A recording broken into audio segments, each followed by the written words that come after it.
Los años 90 en la Ciudad de México fueron algo que no se puede explicar. Se tiene que haber vivido. Fueron una década de contrastes brutales.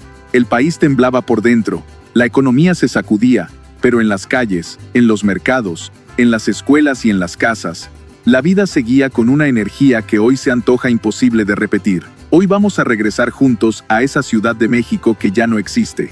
A sus calles, a sus tiendas, a sus sabores, a esos objetos que tocaste con tus propias manos y que hoy solo viven en la memoria. Porque los 90 no fueron solo una década, fueron una forma de ser mexicano que el tiempo se llevó sin pedir permiso. Acompáñame, vamos a recordar juntos. La Ciudad de México de los años 90 era otra, eso lo sabe cualquiera que la haya caminado. El centro histórico conservaba todavía ese carácter denso, ruidoso y lleno de vida que los años siguientes fueron borrando poco a poco. Edificios como el de las Jacarandas, ubicado en la esquina de las calles Guatemala y Templo Mayor, todavía estaban en pie, aunque deteriorados, como testigos de una ciudad que avanzaba sin voltear a verlos. Ese edificio, que pasó años abandonado antes de ser demolido, guardaba entre sus muros el espíritu de una época que se resistía a irse. Hoy, una parte de lo que quedó de ese espacio alberga el Museo de la Fotografía, como si la ciudad hubiera decidido conservar al menos la memoria de lo que ya no puede recuperar. Y esa era precisamente la textura de los 90 en el Distrito Federal, una ciudad en transformación permanente, donde lo viejo y lo nuevo convivían sin ponerse de acuerdo. Las avenidas principales como Insurgentes y Reforma todavía tenían ese aire de grandeza provinciana que las décadas siguientes fueron sustituyendo por torres de cristal y anuncios digitales. El camellón de Reforma conservaba sus jardineras pequeñas y sus adoquines rojos, los mismos que habían estado ahí desde finales de los 60 y que no desaparecieron hasta la remodelación de 2004. Caminar por Reforma en los 90 era caminar por una avenida que todavía recordaba lo que había sido antes de volverse lo que es hoy. El circuito interior también contaba su propia historia. Una fotografía de 1995 tomada con rumbo al sur muestra los puentes que atravesaban la vialidad, el antiguo Hotel México asomándose al fondo y los edificios de la colonia Anzures coronados por anuncios panorámicos de productos que hoy ya no existen. Una postal de una ciudad que se movía rápido pero que todavía no sabía exactamente hacia dónde iba. ¿Y quién no recuerda las tardes en Perisur?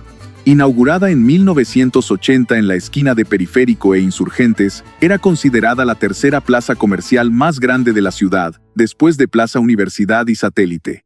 Adentro estaban tiendas como París-Londres, Liverpool y el Palacio de Hierro. Había 150 locales, 4 grandes tiendas ancla y 7 restaurantes. Para muchas familias de clase media capitalina, ir a Perisur un domingo era el plan de la semana. Te bajabas del coche, entrabas por esas puertas de vidrio y el mundo de afuera quedaba suspendido.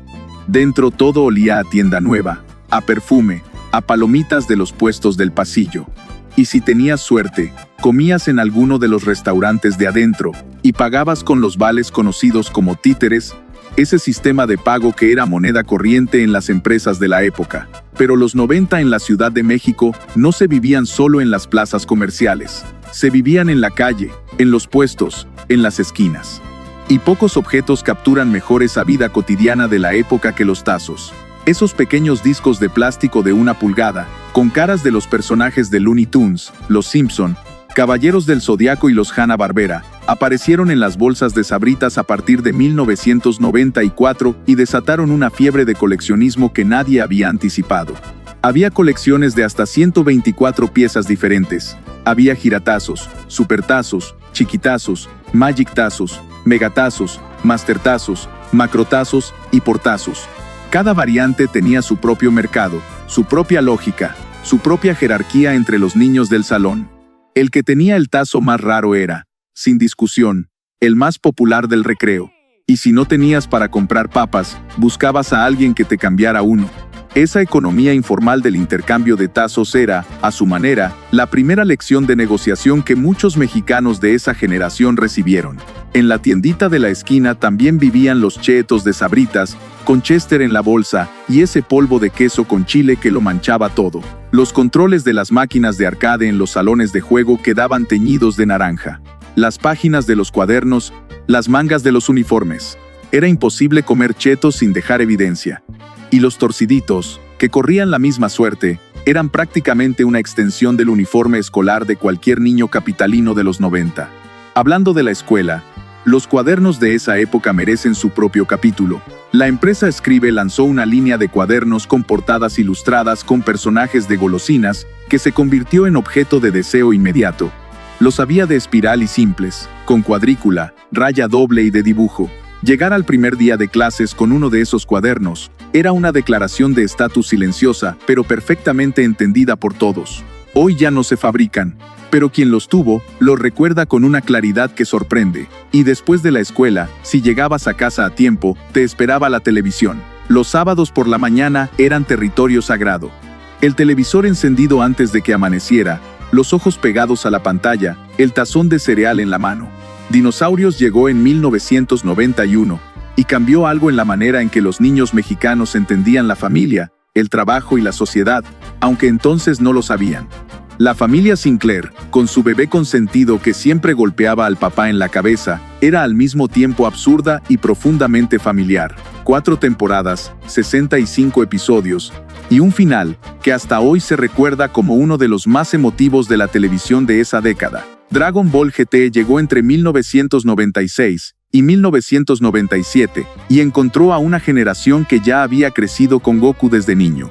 Ver a ese personaje convertido de nuevo en niño por un accidente cómico era casi una broma del destino, pero nadie se reía. Todos querían saber cómo iba a salvar la Tierra esta vez. Y Daria, la adolescente inteligente y sarcástica que miraba el mundo con una mezcla de hastío y agudeza, debutó en 1997 y se convirtió en el espejo exacto de todo lo que los jóvenes de esa época sentían, pero no sabían cómo decir. El cine también tenía su propio ritual. Las salas de entonces eran espacios distintos a los que conocemos hoy.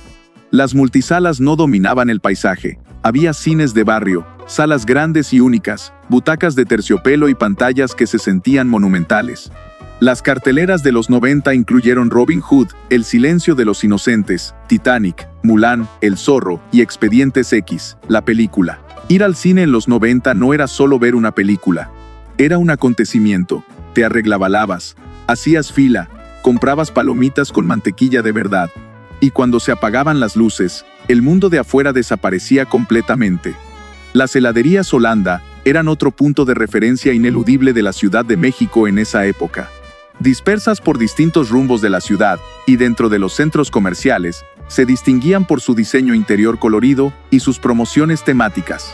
Algunas de esas promociones estaban vinculadas a programas de televisión que todos los niños seguían.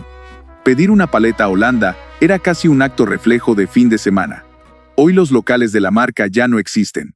Solo quedan sus refrigeradores en algunas tiendas, como fantasmas blancos de una cadena que fue y que ya no volverá. Y si de nostalgia gastronómica se trata, ¿quién olvida el Nestlé Quick de los 90?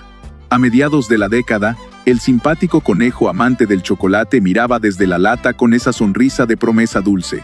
La marca había llegado a México en 1948, pero fue en los 90 cuando alcanzó el punto máximo de su presencia en los desayunos de los hogares capitalinos. Mamá abría la lata, echaba 2 cucharadas en la leche caliente, y aquello se convertía en el mejor comienzo de día posible. Hoy el diseño cambió, la presentación cambió, y aunque el producto sigue existiendo, algo en él sabe diferente. O quizás somos nosotros los que cambiamos. La tecnología de los 90 también tiene su propio altar en la memoria colectiva. Las computadoras personales comenzaron a entrar a los hogares mexicanos de clase media con una promesa de futuro que se sentía casi mágica. El anuncio del Laser 3000 prometía que era fácil de instalar y usar, ideal para los niños en sus tareas. Y en la pantalla aparecían imágenes de El Rey León, la película de Disney que marcó la primera mitad de la década, como si la tecnología y la cultura popular fueran 2 ríos que corrían al mismo tiempo hacia el mismo mar. Los celulares, en cambio, eran otro universo. A principios de los 90, tener un teléfono móvil era un asunto de ejecutivos y personas de alto poder adquisitivo. Los llamaban ladrillos, y no era broma. Eran aparatos grandes, pesados, toscos, que se llevaban en maletín. Pero hacia la segunda mitad de la década, empresas como Motorola comenzaron a democratizar el acceso. Llegaron los Amigo Kit, esos paquetes que incluían todo lo necesario para hablar de inmediato sin necesidad de contrato. Comprabas la caja, cargabas el teléfono, y ya eras parte de una revolución que entonces nadie dimensionaba del todo. Y al final de la década, llegó el Tamagotchi, pequeño, con forma de huevo, con 3 botones, y una mascota virtual, que dependía completamente de ti, llegaron al mercado en mayo de 1997 y se convirtieron en el objeto más codiciado del año escolar. Alimentabas a tu mascota, la acostabas, le dabas amor, y si te descuidabas, moría. Era la primera vez que muchos niños mexicanos sentían la responsabilidad de cuidar algo que dependía de ellos. Una lección de vida empaquetada en plástico de colores. Los 90 también fueron una década de momentos históricos que la Ciudad de México vivió desde adentro. En 1991, un eclipse total de sol hizo que miles de capitalinos salieran a las azoteas y a las calles a mirar el cielo con lentes especiales, hechos de papel aluminio y radiografías viejas. El día amaneció nublado, pero el clima se dio en el momento exacto, como si el universo hubiera decidido darle ese regalo a una generación que lo necesitaba sin saberlo. En 1993, murió Mario Moreno, Cantinflas, y la ciudad entera sintió que había perdido a alguien de la familia. Su carrera había comenzado en 1936 en las carpas de barrio y se había extendido hasta convertirse en el cómico más reconocible del habla hispana. Verlo irse fue entender que una época entera se iba con él, y el 4 de agosto de 1999, México derrotó a Brasil en la Copa FIFA Confederaciones y las calles de la capital se convirtieron en una fiesta que nadie había planeado pero que todos necesitaban. En el Ángel de la Independencia se congregaron miles de personas con banderas, piñatas, matracas y sombreros, celebrando con esa alegría desbordada que los mexicanos guardan para los momentos que de verdad importan. Era el último año de la década, y la ciudad quería cerrarlo bien. Poco antes, el fantasma del año 2000 recorría los pasillos de las oficinas y los hogares. El efecto I2K, como lo llamaban, amenazaba con que las computadoras retrocederían al año 1900 al dar la medianoche del 31 de diciembre. El INEGI y otras instituciones lanzaron campañas para tranquilizar a la población.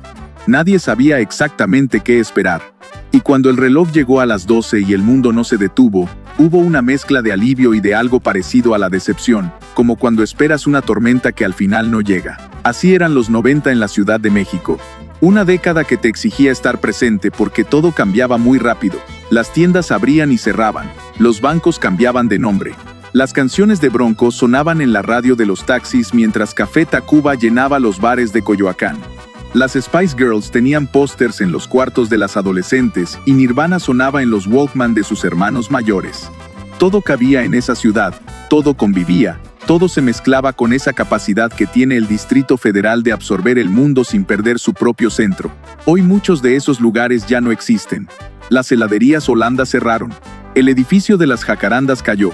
El Parque Acuático Atlantis, que en la tercera sección de Chapultepec recibía excursiones escolares que dejaban recuerdos para toda la vida, cerró en 2007 y hoy está abandonado. El Hard Rock Café de Reforma, que en los 90 fue punto de encuentro de figuras del espectáculo y la cultura, también bajó sus cortinas. Las salas de cine de barrio desaparecieron una a una. Pero los recuerdos no cierran, no se remodelan ni se demuelen. Los recuerdos se quedan exactamente donde los dejaste. En el olor de una paleta Holanda, en el peso de un tazo en la palma de la mano, en el sonido del módem conectándose, en las palomitas de una sala oscura un sábado por la tarde. Los 90 fueron tuyos, y nadie puede quitártelos. Cuéntanos en los comentarios qué recuerdo de los 90 en la Ciudad de México no pudiste sacar de la cabeza mientras escuchabas este video. ¿Los tazos? ¿Las heladerías Holanda? ¿El eclipse? ¿La final de la Confederaciones? Queremos leerte, porque estas conversaciones son las que mantienen viva la memoria de una época que nos sigue emocionando hasta hoy. Y si este viaje al pasado te llegó al corazón, suscríbete al canal. Cada semana regresamos juntos a ese México que ya no existe pero que sigue latiendo en nosotros para siempre.